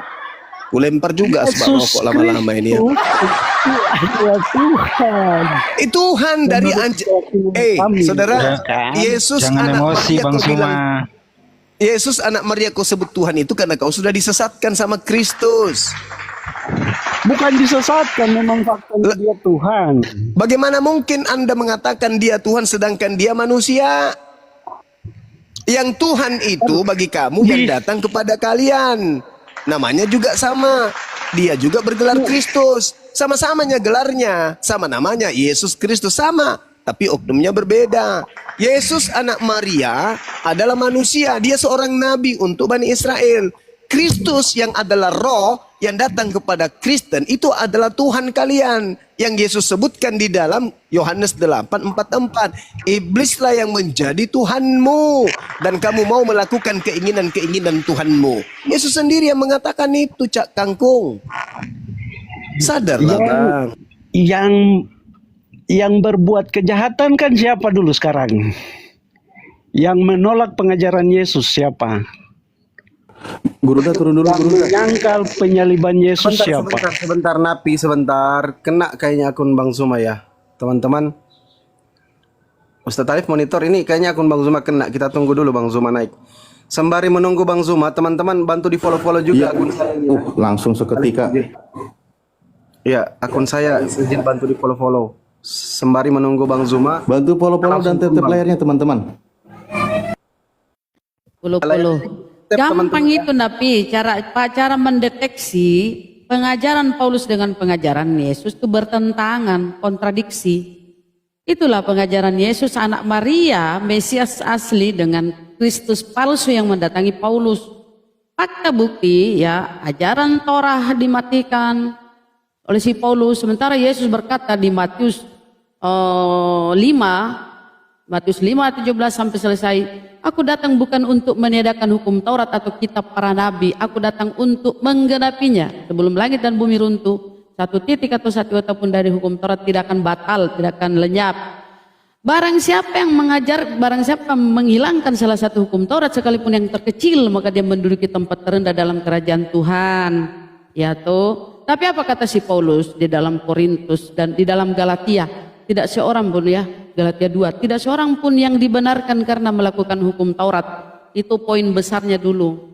Banyak rincian-rinciannya pertentangan antara Paulus dan Yesus, ajaran Yesus anak Maria. Ya, ajaran Paulus dari mana? Ya dari Kristus palsu yang menemui dia, Sibilisis itu Bang singkatnya. Silakan.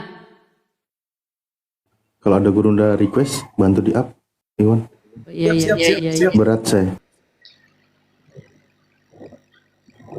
Ya, sambil nunggu Gurunda, tadi Bang Napi, sepertinya Anda perlu tambah nafas dulu ya, Anda istirahat dulu, segarkan dulu. Silakan Bang Jar, tadi apa yang mau disampaikan? Halo Bang, saya Kristen ya, meskipun di foto profil saya itu pakai songko. Yang perlu saya garis bawahi pertama ya, sebenarnya tadi mau saya sampaikan ke Bang Zuma tapi lagi off. Jadi kenapa tadi saya bilang bahwa kita jangan ada ancam-ancaman, karena saya sempat lihat ada beberapa pernyataan Bang Zuma itu yang tendensius sekali. Gak usah framing, langsung aja ke tema diskusi kalau mau diskusi. Silakan. Bahwasannya saya mau ini diskusi atau kau curhat? Kau diskusi atau curhat? Kalau kau curhat, kau curhat depannya nenekmu. Ayo. saya mau curhat, bukan mau curhat, saya mau cerita. Iya, saya mau Nggak usah diskusi. cerita. Ya diskusi ya, jangan ngancem-ngancem, jangan. Kalau kita buka-bukaan, aduh. Nah, Iya, diskusi silakan. enggak ada. Mm-mm. Jadi gini, pertama yang perlu saya garis bawahi bahwa Muslim itu adalah agama yang rahmatan lil alamin, oke? Agama yang membawa damai sejahtera, kita sepakat itu ya. Oke, yang berikut penjelasan tentang Yesus, kemudian penjelasan tentang Paulus. Setelah saya lihat dari penjelasan Bang Suma dan teman-teman yang ada di sini, itu hanya mencomot-comot pasal, mencomot-comot ayat tanpa melihat konteksnya. Lalu kemudian melakukan framing bahwasanya ada kontradiksi yang dilakukan oleh Paulus dengan apa yang disampaikan oleh Yesus yang diimani oleh umat Oke, saya tanggapi Kristen. dulu, izin. Anda sudah berani menyimpulkan seperti itu, Anda sudah paham yang dibahasnya? Saya sangat paham karena itu Sangat Alkitab paham. saya. Baik, sangat paham gitu ya. Langsung aja ke Oke. poin, ke pembahasan. Oke. Sambil nunggu Gurunda akunnya ada ya. Oke, baik. Nah, coba di mana? Yang pertama saya tunjukkan ya. Oh, ini udah kembali. Tadi Gurunda ya. Saya bilang aja lah Gurunda lah biar enak gitu. Tadi Gurunda Bang Suma bilang Maghrib, teman-teman bahwasannya lanjut. Ambil alih dulu silakan. Oh, siap. Ya, waktunya laporan kita. Wajib sholat. Silakan di Makassar. Oh iya, sholat. silakan. Oh iya udah. Ya, enggak apa-apa, Anda teruskan. Lanjut Off dulu ya, Bang. sama Ustadz. silakan. Oh ya, oke. Ini Gurunda udah gabung ya. Ya, jadi yang tadi di dalam Kisah Para Rasul 9 itu kan cerita tentang Saulus yang awalnya dia belum bertobat. Dia masih bernama Saulus. Makanya di dalam Kisah Para Rasul 9 itu disebutkan namanya Saulus. Dalam perjalanan ke Damsyik, nah perlu digarisbawahi bahwasannya di dalam Kisah Para Rasul tidak menyebutkan padang gurun. Yang disebutkan di dalam Kisah Para Rasul ayat 3 itu adalah perjalanan ke Damsyik. Dalam perjalanan ke Damsyik ini apakah dia di padang gurun atau tidak itu tidak dijelaskan. Nah, tetapi poin penting di dalam Kisah Para Rasul 9 ini adalah bahwasannya dia bertemu seseorang atau sosok yang mana sosok itu sendiri mengatakan bahwa dia adalah Yesus yang mau dianiaya atau yang sudah dianiaya. Di dalam Kisah Para Rasul 9 ayat 4 di sana disebutkan. Saya baca dari ayat yang 3 ya. Sudah Para Rasul dipahami 9. Bang, sudah dipahami poinnya. Itu sering diulang-ulang. Oke, nah di situ pengakuan. Nah sekarang kembali kepada pernyataan Yesusnya, yang dia berpesan kepada murid-muridnya, kalau ada yang mengaku bertemu sebagai Mesias, pesan Yesus suruh percaya atau jangan percaya? Oke, baik Bang. Itu kalau yang saya lihat itu ada di beberapa Injil, salah satunya di dalam Injil Matius. Tetapi yang Abang maksudkan ini di dalam Injil mana? Kalau di dalam Injil Matius pasal 24, kalau di dalam Matius pasal 24 itu berbunyi seperti ini ya Bang ya. Sebab Mesias palsu dan nabi-nabi palsu akan muncul dan mereka akan mengadakan tanda-tanda yang dahsyat dan mujizat-mujizat sehingga sekiranya mungkin mereka menyesatkan orang-orang pilihan juga. Nah itu akan menyesatkan. Ada Mesias palsu, ada nabi palsu. Nah sekarang Paulus kan seorang nabi dalam kekristenan. Nah yang bertemu dengan Paulus mengaku sebagai Mesias.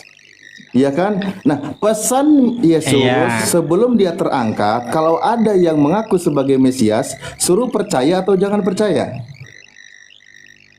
Nah, kembali kepada konteks ya Bang ya, konteks pasal Matius 24 ya. Iya, di dalam konteks Matius pasal 24 itu Bang, dia diterangkan bahwasannya yang akan mengaku-ngaku sebagai Yesus atau mengaku-ngaku sebagai Kristus adalah mereka yang membawa kepada penyesatan. Ya iya. Sementara Yesus yang bertemu nanti akan menyesatkan banyak orang, Bang. Betul. Nah, sementara yang memperkenalkan diri sebagai Yesus di padang gurun yang tadi disebutkan atau yang bertemu dengan Saulus di perjalanan ke Damsyik itu, dia tidak menyesatkan. Di dalam ajaran Paulus tidak ada satupun yang Paulus bilang bahwa Yesus Kristus yang pernah tersalib di kayu salib itu, yang mati dan kemudian bangkit itu menyesatkan. Itu tidak pernah ada. Tidak ada satu pernyataan dari Paulus pun yang menyangkal atau bilang bahwa Yesus yang bertemu dengan dia itu telah menyesatkan. Oke, baik. Kita bukti sekarang ya pembuktiannya. Ini baik. itu kan menyesatkan. Contoh ketika membuka Efesus 2 nomor 15. Ya. Efesus 2 nomor 15. Ini yang noise siapa ya? Bang ya. Abang, ada suara jangkrik atau dari saya ini? Sama Oten, Ustadz. Dari Bang Jar kayaknya. Iya, Oten. Dari Oten. Enggak Bang, saya sendiri di sini Bang. Enggak ada orang. Lah iya, ada orang. Oh, bukan orang ya. Efesus 2 nomor 15. Itu kan nggak ada lagi suara kayak jengkrit kan? Iya benar-benar. Kan? Bang, dari Anda noise-nya Bang, itu mic-nya ditutup hilang. Nah itu pembuktian aja. Oke, Efesus 2 nomor 15. Di situ kan dikatakan dengan matinya Kristus sebagai manusia, ia telah membatalkan hukum Taurat dengan segala perintah dan ketentuannya. Itu ajaran siapa? Ajaran Mr. Paul.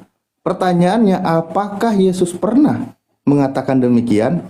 Tidak, justru dia berkata, aku datang bukan untuk meniadakan hukum Taurat dan kitab para nabi. Dia bukan meniadakan, tapi menggenapinya.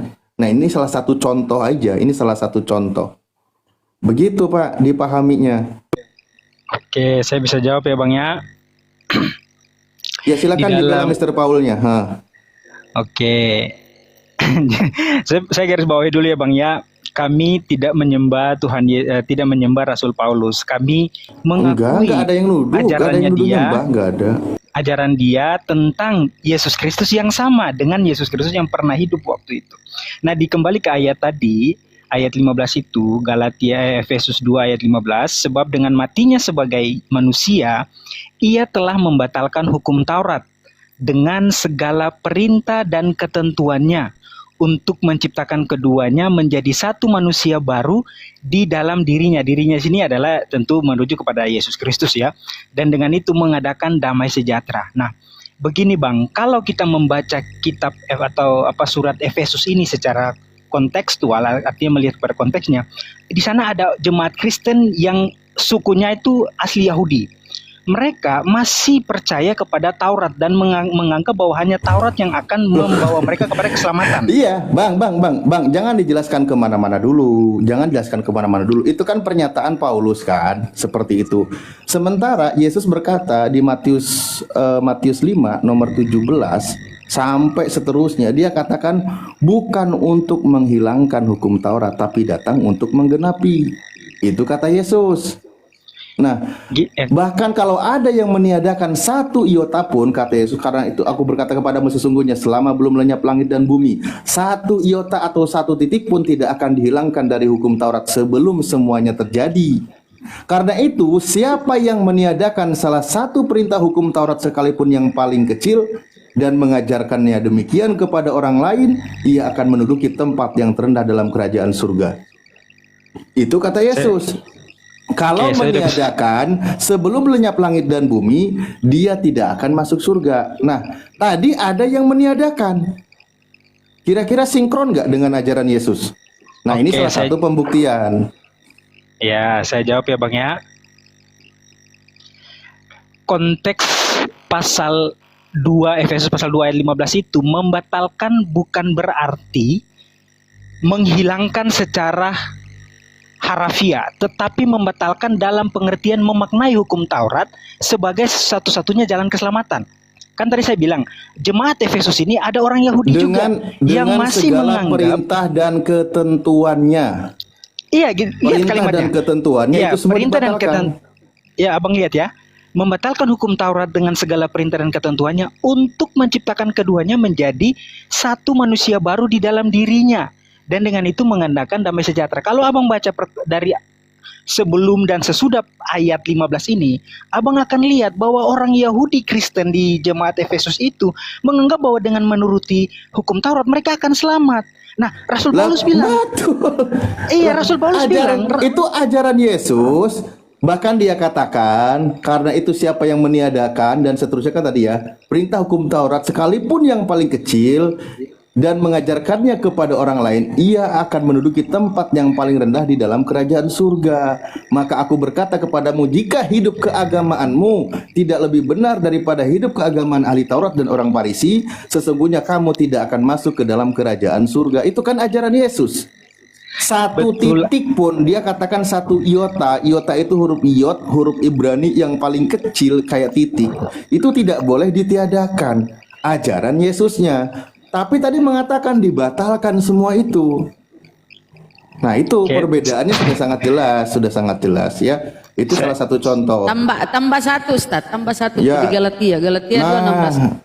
Tidak seorang pun dibenarkan karena melakukan hukum Taurat. Tidak dibenarkan nih menurut si Paulus ini. Silakan. Saya udah bisa jawab. Silakan. Ya, Pak Ustadz dan Bunda. Kita angkat ini pertentangannya ya, kontradiksinya Ya, ya. siap. Ajaran Mesias asli dengan Ya. Mesias palsu yang mendatangi Paulus. Oke, silakan. Coba kalau Ya. kau coba kalau tunjukkan ajaran Paulus yang berkesesuaian dengan ajaran Yesus. Coba. Ada. Coba Bang. Oke, saya jelaskan ya, Bunda ya, Pak Ustadz. Tadi kan Kalau kau kita jelaskan membahas. Bang, tolong kalau kau jelaskan jangan cuma congor. Ajukan dulu data. Kayak Ustadz tadi kan pakai data kemudian dijelaskan. Coba kasih data di Iya. mana. Kan tadi saya sudah bilang toh Bunda, kan dari tadi kita cuma membahas Efesus pasal 2 ayat 15, tetapi kita tidak membaca ayat sebelum dan sesudahnya. Lah saya sekarang menerangkan bahwasannya kalau kita membaca secara keseluruhan pasal 2 itu, artinya sebelum ayat 15 dan sesudah Berubah ayat di 15. situ maknanya ya. Kalau dibaca semua berubah di situ ya. Di situ tidak dibatalkan ya. Kita akan tahu. Kata Paulus di situ di Efesus kan dengan matinya Kristus maka dia membatalkan. Artinya kalau dibaca Betul. semua tidak dibatalkan di situ ya, berubah ya. Berubah di situ tidak Betul, dibatalkan. Bun. Gitu. Jadi begini Bunda, di dalam pas ayat 15 itu, Lanjut Ustaz. saya belum bisa ngomong ya Bunda ya. Ya karena kau congor, gak ada data Bang. Kasih data deh. Itu kan tafsiranmu. Coba kasih data dulu apa Paulus itu tidak Gini. membatalkan. Bundaku yang terhormat, begini ya. Kenapa sih kau ini kasih data? Kami di sini berdiskusi ilmiah pakai data, kau congor. Ayolah, tunjukkan di mana berkesesuaiannya ajaran Yesus dengan Paulus. Kalau kau pinter, ayo. Kata Paulus, tidak seorang pun dibenarkan karena melakukan hukum Taurat. Oke, sementara Yesus berkata, aku datang bukan untuk meniadakan. Barang siapa yang menghilangkan salah satu hukum Taurat sekalipun yang terkecil.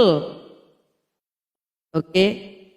Kemudian di Lukas 16:17, lebih mudah langit